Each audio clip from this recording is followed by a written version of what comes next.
Fala galera, bem-vindo à disciplina Resistência dos Materiais. Eu sou o professor Pablo Amorim e vou estar apresentando, fazendo uma viagem bacana nesse mundo aí da engenharia. Roda a vinheta.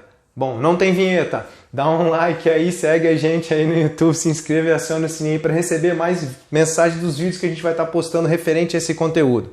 Olha só, essa disciplina, a galera já começa, pô, resistência dos materiais é difícil pra caramba. Vai demandar tempo, vai demandar estudo, mas, dou o meu exemplo, é apaixonante. Gosta pra caramba e eu vou tentar trazer um pouquinho aí dessa paixão para vocês e mostrar como é que a gente pode aproveitar muito essa disciplina e ela não é complicada de se entender se a gente seguir um passo a passo e fizer os exercícios aí de forma correta, beleza? Vamos lá, galera. Também conhecida como mecânica dos sólidos ou mecânica dos materiais, a resistência dos materiais, agora a gente vai estar tratando de tensões e deformações.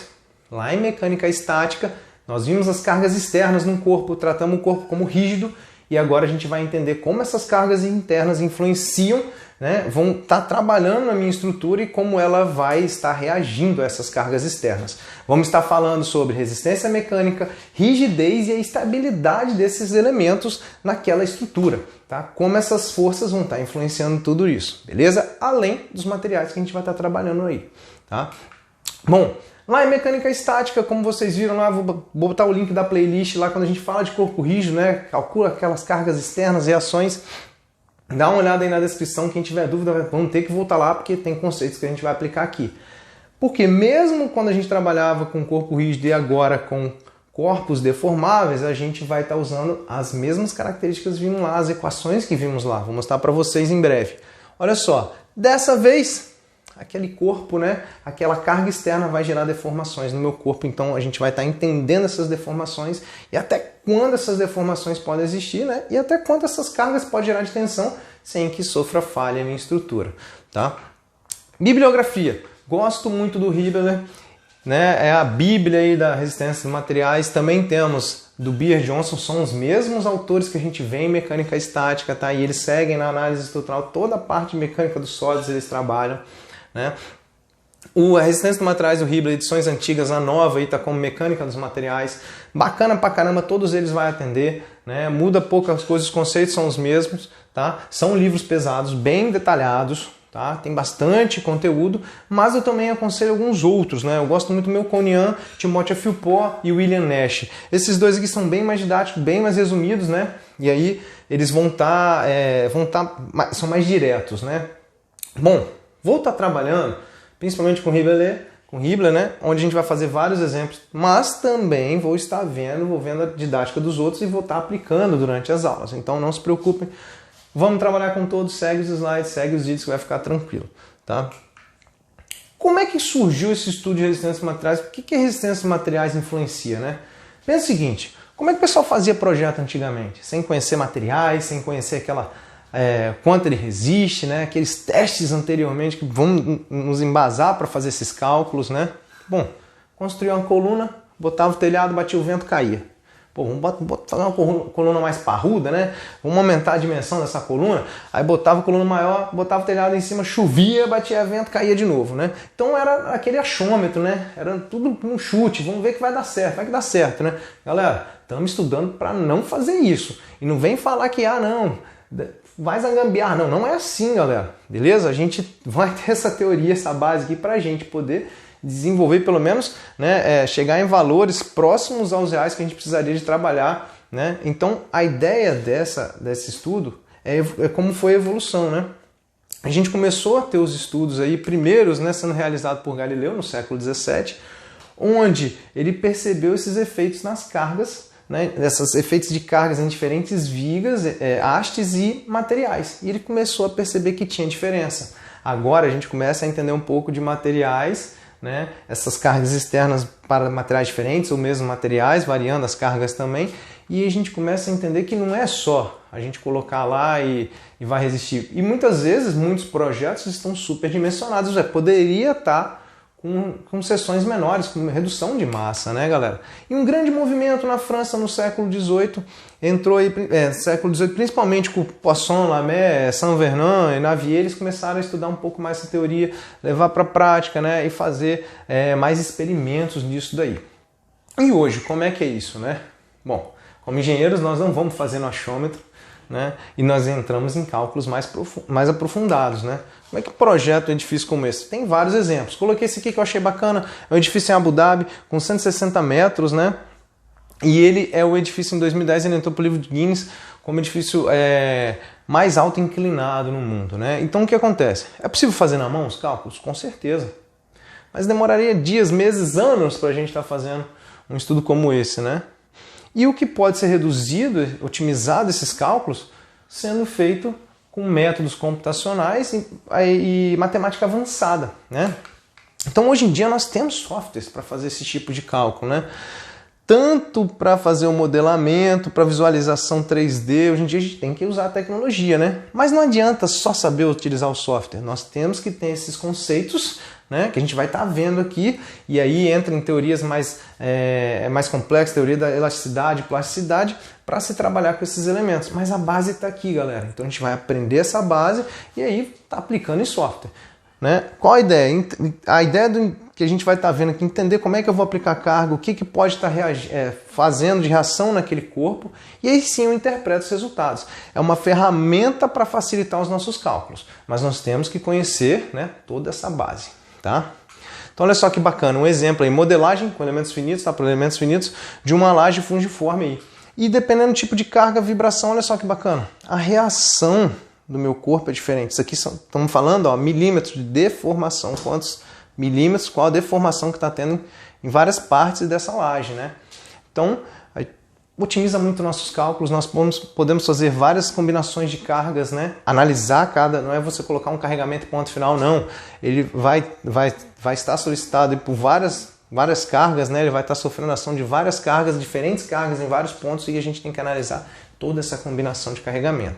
E a ideia do software é otimizar os nossos cálculos, né? Fazer um projeto de uma pá carregadeira, de um suporte, né?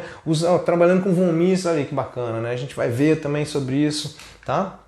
E aí, galera, vamos usar aqueles conceitos que vimos lá em elementos, lá em análise estrutural, lá em estática, né? Onde a gente começa a entender aquelas cargas externas. Gera compressão ou tração no corpo? Compressão, tração, né? E aí a gente vai começar a dimensionar esses elementos. Sabendo já o que sofre compressão e tração, se tiver dúvida, vamos ter que voltar lá na playlist da parte de análise de elementos estruturais, vou colocar aí na descrição. Se tiver dúvida, entra lá que a gente vai precisar desses conceitos para a gente poder estar trabalhando aqui, tá? Além de compressão e tração, galera, a gente começa a ver cisalhamento. Resumindo esse cisalhamento, que a gente vai entrar depois com mais detalhes, tem um perfil. Então tem um elemento, vou fazer uma força em um sentido e outra força no sentido oposto, ó. Ele tende a rasgar, igual o papel mesmo, né? Tende a rasgar. Igual você pegar a tesoura e cortar um cabelo ou cortar um papel. Qual a ideia? Tesourar ao cortar, ele força, né? Ele força partes do corpo deslizar uma sobre a outra, né? Então isso daí é o cisalhamento, tá? Cisalhamento simples, uma face só, e cisalhamento duplo, onde eu tenho duas áreas, né, que tendem a deslizar. Essa área tende a deslizar com essa área interna, né, desse elemento, e essa área do lado esquerdo de vocês tende a deslizar com essa área aqui, a B, né? Então isso a gente vê um cisalhamento simples e duplo, vamos ver tudo isso, tá? Torção, galera. O pé, você forçou demais, girou ele, chegou a forçar muito os seus ligamentos a ponto de romper e gerar problemas mais graves aí.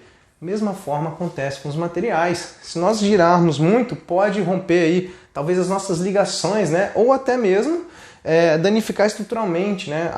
Danificar internamente a minha estrutura. Então a gente vai estar vendo isso daí, né? Exemplo, em eixos, tá? Uma viga, né, onde vai sofrer torção, uma chapa, uma coluna, dependendo do carregamento, ele pode sofrer uma torção, uma carga de vento gera uma reação no meu edifício que gera algumas vigas e algumas colunas torção, tá? Uma laje, da forma que você faz o seu carregamento naquela laje ou a fixação na coluna, ele vai gerar uma força na coluna tendendo a torcer, né? Ele vai gerar um momento torsor, a gente vai ver torção também, tá? Além disso, né, diferentes materiais têm diferentes reações à torção, né? Um exemplo, a madeira sofre uma falha por torção diferente do aço. Por quê? Né? E a gente vai falar um pouco sobre materiais também, referente não como é o mecanismo de falha, né? Mas vamos tratar aí materiais isotrópicos, anisotrópicos, né? A gente vai estar vendo isso daí, já já a gente entra nisso. E flexão, galera. Pega uma viga, né?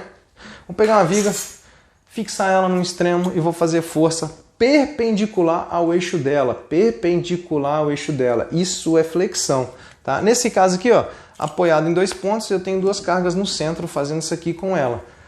Flexão tende a dobrar o perfil, beleza, tende a dobrar o perfil, né? Não é um termo correto se utilizar, mas ele tende a fletir, né, ao longo do corpo, ao longo do eixo dele. E interessante que lá, olha o que a gente vai usar aqui, ó.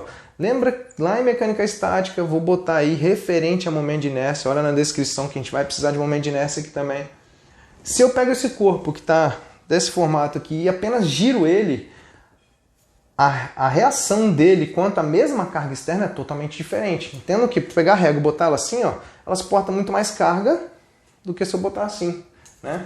E isso faz diferença também. Além disso, né, essa flexão me gera deformações, a gente vai calcular essa deflexão, né? Pensa numa ponte com deformações excessivas, né? Você passaria numa ponte, ficaria até com medo, dependendo, né? Então, deformação é importantíssimo, porque pode ser um critério de falha, né? Porque você pode causar falha parcial ou completa na operação daquele meu sistema, né? Tornar até desconfortável. Existem normas para isso, a gente vai estar falando também. E flambagem, galera? A galera tem uma certa dificuldade de entender flambagem e flexão. Vamos logo bem rápido.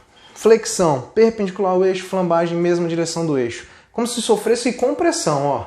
Porém, ela tende a dobrar também. Devido ao carregamento, ela tende a flambar, que a gente fala. Tá? Flexão seria isso aqui, ó, e flambagem é uma força aqui, ó, estou comprimindo esse perfil, tá? E ela também vai tender a gerar reações diferentes para cada tipo de fixação que eu tenho no meu corpo, e a gente vai falar isso. O que é importante, né? Colunas muito esbeltas, elas tendem a flambar, então a gente tem que saber essa área crítica, o limite, né, de flambagem, para saber até qual o mínimo da minha área, da minha seção, que eu posso colocar nela sem que ela venha a flambar. Tá, galera? Bom, qual que é a ideia da disciplina aqui? Fazer algo mais interessante, nós vamos estar trabalhando de forma bem sistemática, trabalhando com vários outros elementos. Olha só, a gente vai ver, vamos rever a parte de esforços externos que a gente viu em estática, como eles vão gerar essas ações no meu corpo, como meu corpo vai reagir, isso é, sobe flambagem, torção, né, tração, compressão, isso é importante, por quê? A gente vai entrando no equilíbrio dos corpos de novo, só que, como a gente viu em estática, somatória de forças e somatória de momento, né, a gente está falando de equilíbrio de corpos deformáveis, a gente entra agora em fórmulas de deformação, né, e de tensão também. Por quê? Tensão é limitante para o meu corpo. Eu não posso gerar uma carga muito alta a ponto de romper. Então a gente vai estar estudando as tensões. Para entrar no dimensionamento de uma estrutura, por exemplo, de um perfil de uma máquina, né, de uma peça. E o que isso vem influenciar? Não só isso aqui, tá? Vai fazer diferença nos meus cálculos, mas a gente vai estar falando bastante, tá? Eu vou comentar com vocês. A seleção do material vai influenciar nisso. Além da seleção do material, né, projeto arquitetônico, o que meu cliente quer, né? Por que o meu cliente, eu quero um telhado com uma inclinação... Bom, se atender normas às aplicações, tudo bem, né? A gente pode fazer o que for trabalhando com isso daqui, sem problema nenhum. Além disso, fator de segurança, o famoso fator cagaço, nós vamos estar falando isso aqui também logo no início. Tá? Não adianta eu projetar a minha estrutura próximo da carga de ruptura, porque bate uma carga de vento, o cara vira lá, põe mais uma carga aqui, não tem problema, aí cai aquilo, acaba gerando acidente fatal, né? Então tem uma série de coisas que nós temos que considerar no fator de segurança. Colocar a carga a mais, galera, não pode mesmo, tá? O fator de segurança é referente a cargas a intempéries, né? E até mesmo cargas externas desconhecidas, né? Uma rajada de vento mais forte que pode acontecer, alguma coisa do tipo. Mas tudo isso tem norma também falando, até parte de vento, tá? E aí, né, o que influencia em custo? Né? Intempéries, sofre uma corrosão, né? O que vai influenciar aí? Talvez uma fadiga, uma vibração externa venha também influenciar. E isso são características, são conceitos importantes para a gente entrar nesses cálculos, mas a gente vai estar adiantando algumas coisas para vocês entenderem como aplicar. Tá? E não apenas essas cargas, essas reações aí, né? De forma, vamos ver só flambagem, só deflexão, só flexão, não. Tem ação combinada delas também. Então, assim, é uma disciplina que, pô, enche os olhos, né? Quando você vê, caramba, mas também fala, vai ser difícil. Galera, dedicação a gente vai conseguir, beleza? Segue a gente aí no YouTube, aciona o sininho aí para toda vez que eu botar um vídeo vocês verem. Espero que vocês gostem, tenham gostado. Façam os comentários que eu vou estar tentando atender vocês o quanto antes aí, galera. Espero que tenham gostado. Um abração, tamo junto. Valeu, galera.